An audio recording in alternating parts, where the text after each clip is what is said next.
जय श्री कृष्णा। आप सभी को माघ शुक्ला पंचमी बसंत पंचमी की ढेरों शुभकामनाएं। आज का वीडियो बहुत ही विशेष होने वाला है क्योंकि एक बड़ा संशय है लोगों के बीच में कि बसंत पंचमी 2 को की जाए या 3 को की जाए। और इसका बड़ा कारण क्या है जानते हैं आप? क्योंकि कुंभ में जो शाही स्नान है ना, वो 3 तारीख को बताया गया है। अब क्योंकि 3 तारीख को शाही स्नान बताया गया है कुंभ का, और पंचांग के अनुसार हम सभी बता रहे हैं कि बसंत पंचमी का जो पूजन है वो 2 को किया जाएगा। तो सही क्या है, 3 तारीख वाला या 2 तारीख वाला? कौन सा उचित रहेगा? कब आपको बसंत पंचमी करनी चाहिए? और शास्त्र अनुसार क्या कोई गलती कर रहा है या दोनों ही सही हैं? अगर दोनों ही सही है तो कैसे? शास्त्र क्या कहते हैं, पंचांग क्या कहते हैं, आपके लिए क्या उचित रहेगा, 3 तारीख या 2 तारीख? हम पूरे नियम अनुसार आपको बताएंगे, शास्त्र क्या कह रहे हैं वो भी आपको बताएंगे, और 3 तारीख को किस लिए किया जा रहा है शाही स्नान ये भी बताएंगे, और 2 तारीख को कैसे करना होगा या क्यों करना चाहिए ये भी बताएंगे। क्योंकि ये जानकारी महत्वपूर्ण है, पूरे समाज में इसको लेके बड़ा असमंजस फैला हुआ है, इसीलिए हमारा ये दायित्व बनता है कि इसको दूर किया जाए। ये जो कंफ्यूजन है इसको जितनी जल्दी समाप्त हो सके करना चाहिए। इसीलिए हमने ये निर्णय किया कि आपको ये वीडियो जल्दी से जल्दी प्रदान करें, जिससे कि आप सही जानकारी प्राप्त कर सकें और आगे समाज में जिन लोगों को सही जानकारी नहीं है उन तक भी ये सही सूचना पहुंचा सके। तो वीडियो को अंत तक देखिएगा, जिससे कि आप ज्ञानवर्धक जो सूचना है उसको सही रूप से प्राप्त कर सके। माँ सरस्वती का आशीर्वाद प्राप्त करने के लिए कमेंट बॉक्स में अवश्य लिखिएगा जय माँ सरस्वती। जो विद्यार्थी हैं उनको क्या करना चाहिए माँ सरस्वती का आशीर्वाद प्राप्त करने के लिए, कैसे पूजा करनी चाहिए, क्या पूजा विधि है ये भी आपको बताएंगे, क्या शुभ मुहूर्त रहेगा ये भी आपको बताएंगे, और क्या गलतियां नहीं करनी है माँ सरस्वती की पूजा में ये भी आपको बताएंगे। आइए वीडियो आरंभ करते हैं। आप देख रहे हैं देवभूमि ज्योतिष संस्थान का प्रतिष्ठित यूट्यूब चैनल देवभूमि धार्मिक। चैनल पर नए हैं तो चैनल को सब्सक्राइब कर लीजिएगा, जिससे कि आप सही जानकारियां समय से प्राप्त कर सकें। क्योंकि हम यहाँ पर सभी व्रत त्योहारों की सही जानकारी प्रदान करते हैं। जो पंचांग कहते हैं, जो पुराण कहते हैं वही बताते हैं, जो कथाएं हैं, जो ऑथेंटिक कथाएं होती हैं वही हम आपको यहाँ पर सुनाते हैं। आइए जानकारी आरंभ करते हैं। देखिए, बसंत पंचमी का जो त्योहार है ना, ये माघ मास के शुक्ल पक्ष की पंचमी तिथि को मनाया जाता है। माघ मास के शुक्ल पक्ष की पंचमी तिथि, जिसे हम बसंत पंचमी के रूप में जानते हैं, ये दिन माँ सरस्वती के जन्म दिवस के रूप में भी जाना जाता है। क्योंकि इस दिन माँ सरस्वती का जन्म हुआ था, इसीलिए इस दिन सरस्वती पूजा की जाती है।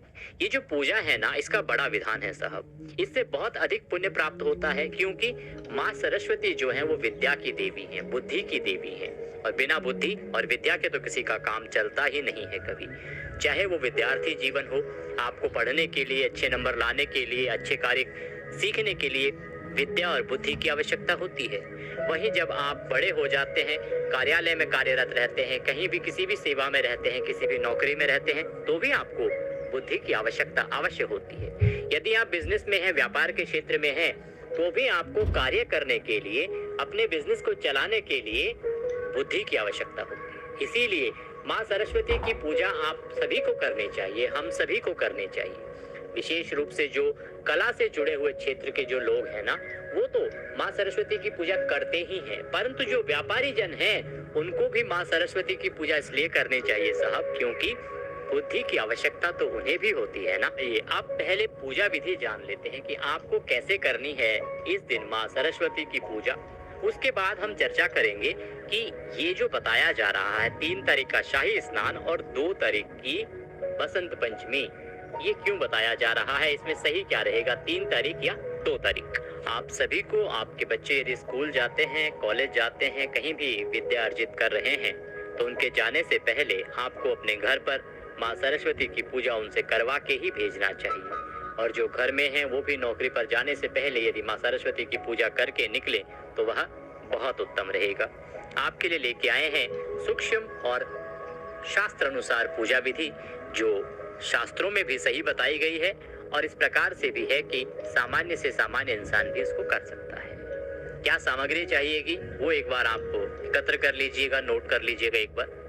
सामग्री में आपको चाहिएगा एक तांबे का या पीतल का लोटा लीजिएगा, उसमें पहले गंगा जल डालिएगा, उसके बाद उसमें शुद्ध जल भरिएगा। फूलों की माला, पीले फूलों की माला हो तो बहुत उत्तम रहेगा। भोग लगाने के लिए पीले रंग की मिठाई, बेसन की मिठाई आप ले सकते हैं, बहुत उत्तम रहेगी। नैवेद्य के रूप में अर्पित करने के लिए आप माता के लिए कुछ फल ले सकते हैं, ड्राई फ्रूट्स ले सकते हैं। इसके अतिरिक्त अगर ये सब भी ना हो तो केवल मिश्री भी ले सकते हैं और उससे भी ये पूजन किया जा सकता है। धूप रख लीजिएगा, दीप रख लीजिएगा। आरती करने के लिए यदि कर्पूर आपके पास हो तो कपूर रख लीजिएगा। रौली की आवश्यकता रहेगी और मौली की आवश्यकता रहेगी। ये बहुत ही साधारण सामग्री है जो सभी हिंदू भाई बहनों के घर में, सनातनी भाई बहनों के घर में मिल ही जाती है। ये सारी सामग्री चाहिएगी। साथ में आपको चाहिएगा माँ सरस्वती की कोई प्रतिमा या तस्वीर। प्रतिमा लेते हैं तो वो 1.5 फीट की कम से कम होनी चाहिए, अन्यथा आप तस्वीर के साथ पूजन करें, बहुत उत्तम रहेगा। ये सारी सामग्री आपने एकत्र करके रख लेनी है। जिस दिन सरस्वती पूजन आपने करना है ना, उस दिन आपको ब्रह्म मुहूर्त में उठना चाहिए, क्योंकि इस दिन का जो अमृत स्नान है ना, वो ब्रह्म मुहूर्त में ही होता है। और ब्रह्म मुहूर्त अभी के समय में तो काफी देर तक चलता है, 6 बजे तक रहता है ब्रह्म मुहूर्त। तो आप सही समय है, उठ जाइएगा ब्रह्म मुहूर्त में। अगर ब्रह्म मुहूर्त में नहीं उठ पाए, क्योंकि सबके लिए संभव नहीं हो पाता, सबका जो काम करने का समय है वो अलग अलग होता है, तो उस अवस्था में आप सूर्योदय से पहले तो अवश्य ही उठ जाइएगा। उठने के बाद जो आप स्नान करेंगे ना, तो आज का दिन क्योंकि अमृत स्नान का दिन है, माघ मास में वैसे भी सूर्योदय से पहले स्नान, गंगा स्नान और त्रिवेणी संगम स्नान बहुत अधिक फलदायी बताया गया है। और आज तो फिर सरस्वती पूजा है, आज तो बसंत पंचमी है, ये अमृत स्नान का दिन है, शाही स्नान का दिन है। तो आप घर पर कैसे स्नान करेंगे कि जिस बाल्टी से आपको स्नान करना है ना, उसको साफ कर लीजिए अच्छे से। सबसे पहले उसमें गंगा जल डालिए, उसमें थोड़े से काले तिल डाल लीजिए और अब उसमें जल भर लीजिए। इससे आप स्नान कीजिए। जल कौन सा? गर्म ना भरे तो बहुत उत्तम रहेगा, क्योंकि माघ स्नान होता है ना, जैसे कार्तिक स्नान होता है वैसे ही माघ स्नान होता है। ये सामान्य जो जल आता है आपको, टैप वाटर जिसे हम कहते हैं, आपके नल का पानी, अगर आप कुएं पे से भरते हैं, क्योंकि बहुत कम रह गए आजकल, अगर कोई कुएं से भरता है तो अच्छी बात है, वहां से भरिए। किसी के टैप वाटर आता है तो वहां से भरिए। जो भी आपका ताजा जल आपके यहाँ आता है उस जल को भरिए। वैसे आजकल सभी के यहाँ टंकियां लगी होती हैं, तो जो टंकी से पानी आता है आप उसको भरिए, आपके लिए वो भी ताजा ही है। जो जल आपके यहाँ प्रयोग में नहीं आ रहा है, कहीं स्टोर में है, वो आपके घर जब आ रहा है तो वो ताजा ही कहलाता है। जल भरिएगा, स्नान कीजिएगा। स्नान करने के बाद स्वच्छ वस्त्र धारण करेंगे, यदि संभव हो ना तो पीले वस्त्र पहनिएगा इस दिन। उसके बाद आप पूजा के लिए, जो आपका पूजा स्थल है, उसकी साफ सफाई कीजिएगा।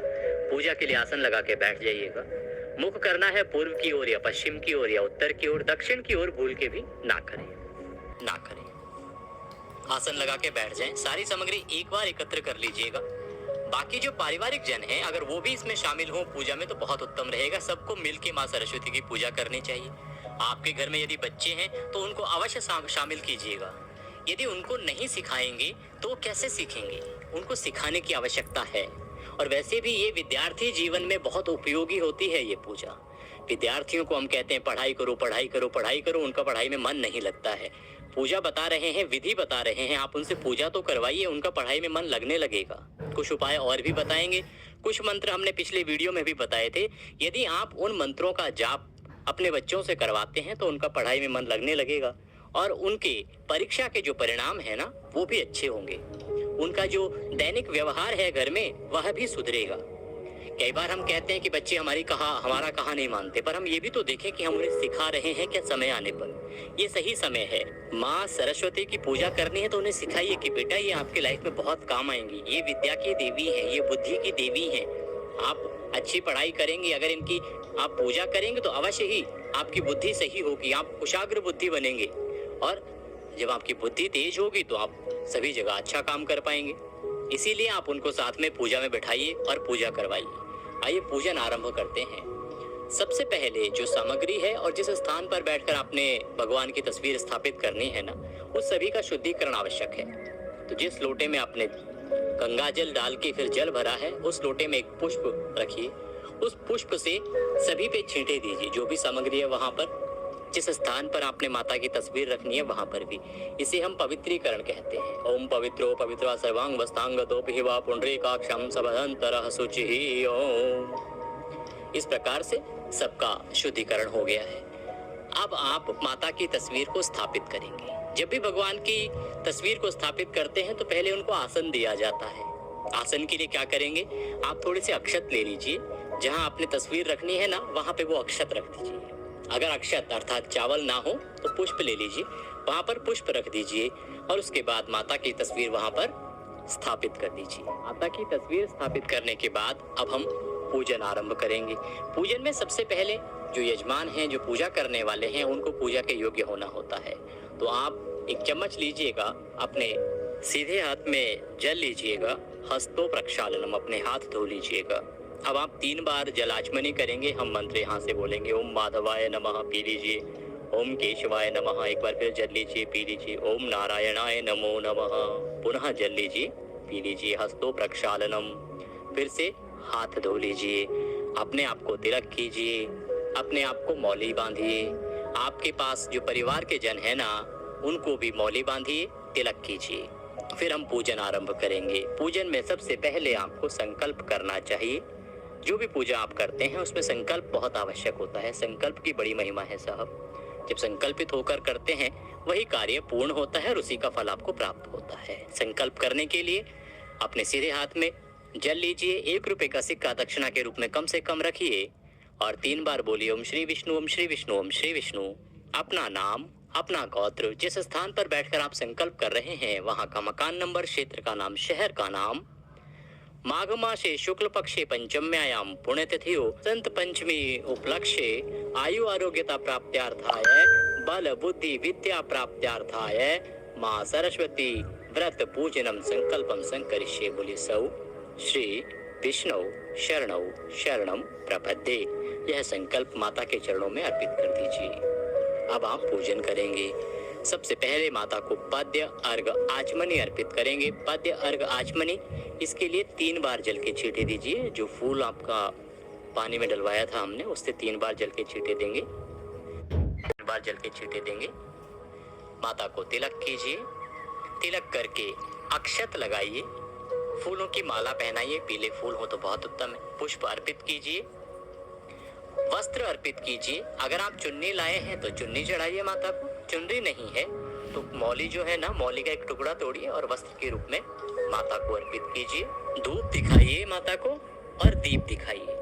दीपक जो आप जलाएंगे ना, उसको रखने से पहले उसके नीचे भी थोड़े अक्षत रख दीजिएगा, क्योंकि ये हमारी पूजा के साक्षी देव हैं, अग्निदेव, जिनकी आप पूजन कर रहे हैं। तो इनको तभी रखना चाहिए, पहले नीचे उनको स्थान देना चाहिए, आसन देना चाहिए, फिर उनको रखना चाहिए। इनको हिलाना नहीं है, उठाना नहीं है। आरती के लिए आप दूसरा दीपक प्रयोग में लाएंगे। धूप दिखाइए, दीप दिखाइए, नैवेद्य अर्पित कीजिए। नैवेद्य के रूप में यदि आपके पास ड्राई फ्रूट्स हैं तो वो अर्पित कीजिए। ड्राई फ्रूट्स यदि नहीं है तो आप फल अर्पित कर सकते हैं, अन्यथा मिश्री भी अर्पित कर सकते हैं। जल आचमनी हम समर्पयामि। इसके बाद जल आचमनी कराइए, जल के छींटे दीजिए। ये आपने पंचोपचार से माता का पूजन किया है। पूजन करने के बाद आपको माता के मंत्रों का जप करना चाहिए। माता की जो कथा है वो अवश्य सुननी चाहिए। बसंत पंचमी पर माता के प्रादुर्भाव की कथा होती है, उनके जन्म की कथा होती है, वह सुनी जानी चाहिए। हम अपने चैनल पर उसकी कथा अपलोड करेंगे, आप वीडियो अवश्य ही सुनिएगा, देखिएगा और चैनल को सब्सक्राइब कर लीजिएगा, क्योंकि YouTube पर ना बहुत सी कथाएं किसी भी नाम से चला दी जाती हैं। इसीलिए ये ध्यान रखें कि कौन सा चैनल सही जानकारी आपके लिए लेके आ रहा है। सही कथा ही आपको सुननी चाहिए किसी भी व्रत या पूजन के बारे में। तो कथा सुनिएगा। कथा सुनने के बाद आप माता की आरती करेंगे और आरती करके माता को भोग लगाएंगे। बेसन के लड्डू का भोग लगा सकते हैं या बेसन की बर्फी का भोग लगा सकते हैं। अन्य कोई मिठाई हो उसका भी भोग माता को लगाया जा सकता है। भोग लगा के सभी को प्रसाद वितरित करेंगे। प्रसाद वितरित करने के बाद आवश्यक होता है पुष्पांजलि, जो कि किसी भी पूजा के अंत में आपको करनी चाहिए। उसके बिना कोई भी पूजा पूर्ण नहीं होती है। तो आइए अब हम पुष्पांजलि करेंगे और उसके बाद बहुत ही विशेष जानकारी की शाही स्नान 3 को क्यों और बसंत पंचमी 2 को करना सही है कि नहीं। हाथों में पुष्प ले लीजिए, हाथ जोड़ के खड़े हो जाइए। मंत्रहीनम क्रियाहीनम भक्तिहीनम सुरेश्वर यद पूजितम मया देवो परिपूर्णम तदस्तु मे। यदक्षर पद भ्रष्टम मात्राहीनम च यद्भवे तत्सर्व क्षम्यताम देवो प्रसीदाय परमेश्वरी। आवाहनम न जानामि विसर्जनम पूजम चैवम न जानामि क्षम्यताम परमेश्वरी। हे माँ, न हम आपका आवाहन जानते हैं, न पूजन जानते हैं, न विसर्जन जानते हैं। हम अज्ञानी जीव हैं।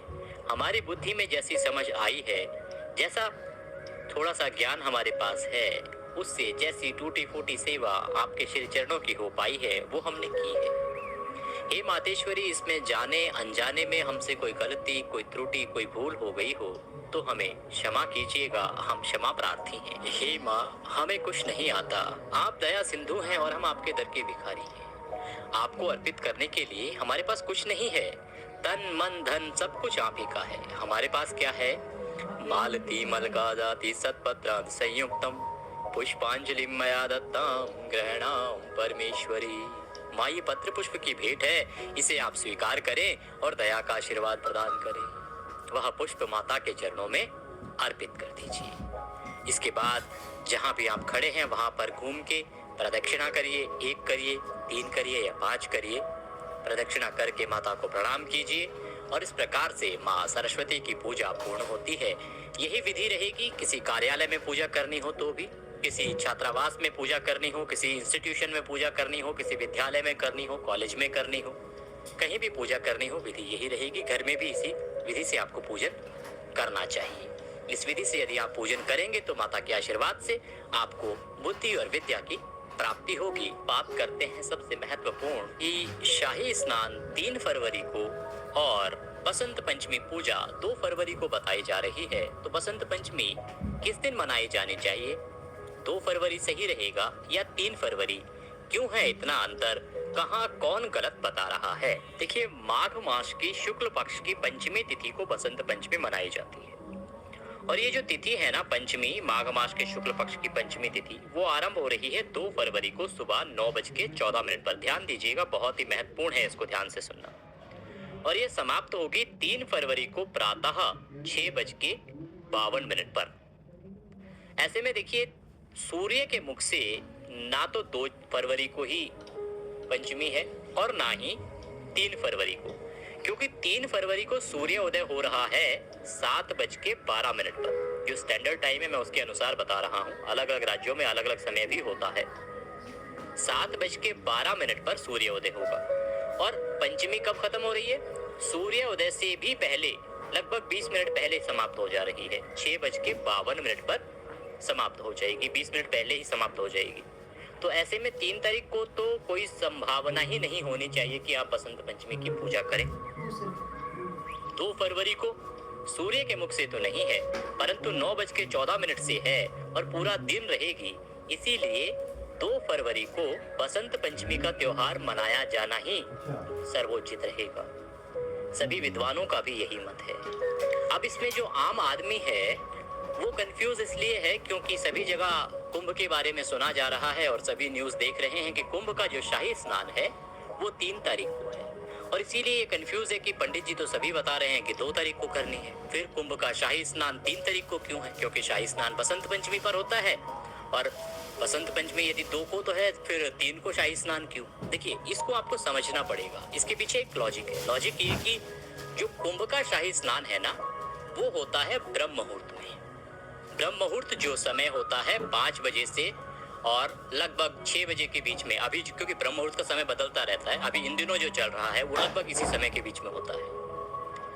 यदि 2 तारीख को बसंत पंचमी का शाही स्नान करते हैं तो प्रातः 5 से और 6 के बीच में तो है ही नहीं बसंत पंचमी, पंचमी तिथि ही नहीं होगी। इसलिए 2 तारीख को शाही स्नान किया ही नहीं जा सकता था। 3 तारीख को इसलिए किया जा रहा है क्योंकि शाही स्नान ब्रह्म मुहूर्त में होता है और 3 तारीख को ब्रह्म मुहूर्त में पंचमी रहेगी, 2 को नहीं है। इसीलिए कुंभ का शाही स्नान 3 तारीख को किया जाना सबसे उचित रहेगा। इसीलिए विद्वानों ने 3 तारीख को शाही स्नान रखा है। पर आपको समझना ये पड़ेगा कि पूजा नहीं, शाही स्नान अलग चीज है, पूजा अलग है। पूजा सूर्योदय के बाद होती है। बसंत पंचमी की पूजा सूर्योदय के बाद होती है। इसीलिए बसंत पंचमी की पूजा, माँ सरस्वती की पूजा 2 फरवरी को करेंगे। शाही स्नान क्योंकि ब्रह्म मुहूर्त में होता है और 2 फरवरी को ब्रह्म मुहूर्त में